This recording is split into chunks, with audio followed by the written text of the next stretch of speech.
اپنے خیالات اور اپنے خوابوں کی قدر کریں، کیونکہ وہ آپ کے روح کے فرزند ہیں، آپ کے آخری کامیابیوں کا نقشہ۔ ہمارے پیچھے پیچھے رہ جانے والی چیزوں سے کہیں آگے بہت بہتر چیزیں ہیں۔ آپ کا وقت محدود ہے، اسے کسی اور کی زندگی بسر کرنے میں ضائع نہ کریں۔ کتے کے پندے سے نہ پنسیں جو دوسرے لوگوں کی سوچ کے نتیجے میں جی رہے ہیں۔ دوسروں کی رائے کے شور کو اپنے ہی اندرونی آواز کو ڈوبنے نہ دیں۔ اور سب سے اہم، اپنے دل اور بددہی کی پیروی کرنے کی ہمت کریں۔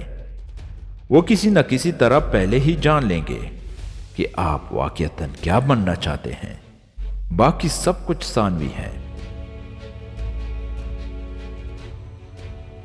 اپنی زندگی کی ذمہ داری قبول کریں، جان لو کہ یہ آپ ہی ہیں، جہاں آپ جانا چاہیں گے اور کوئی نہیں۔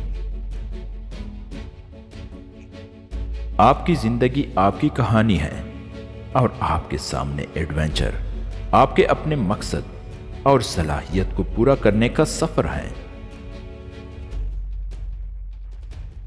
جیو جیسا کہ تم کو کل مر جانا ہے، اس طرح سیکھیں جیسا آپ ہمیشہ کے لیے زندہ رہیں۔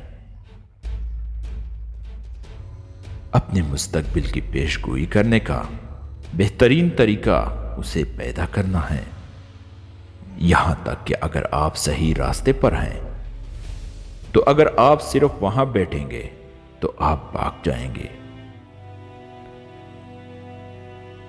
ہمارے تمام خواب سچ ہو سکتے ہیں اگر ہمت کر کے ان کا پیچھا کریں۔ ہمیں دنیا کو تبدیل کرنے کے لیے جادو کی ضرورت نہیں ہے، ہم اپنے اندر موجود تمام طاقت کو پہلے ہی استعمال کرتے ہیں۔ ہمارے پاس بہتر تصور کرنے کی طاقت ہے۔ کامیاب اور ناکام لوگ اپنی صلاحیتوں میں بہت زیادہ مختلف نہیں ہوتے، وہ اپنی صلاحیت تک پہنچنے کی خواہشوں میں مختلف ہیں۔ آپ زندگی میں کس حد تک جاتے ہیں، اس کا انحصار آپ جوانوں کے ساتھ حسن سلوک، بوڑھوں کے ساتھ ہمدردی، کمزوروں اور مضبوط لوگوں کی جدوجہد اور رواداری کے ساتھ ہمدرد ہیں، کیونکہ زندگی میں کسی دن آپ سب ہوتے ہوں گے۔ کامیابی خوشی کی کلید نہیں ہے، خوشی کامیابی کی کلید ہے۔ اگر آپ جو کام کر رہے ہیں اس سے محبت کرتے ہیں تو آپ کامیاب ہوں گے۔ کامیابی حتمی نہیں ہے، ناکامی مہلک نہیں ہے، اس قدر کو آگے بڑھانا ہمت ہے۔ ہر دن اپنی زندگی بسر کریں جیسے آپ پہاڑ پر چڑھتے ہوں گے۔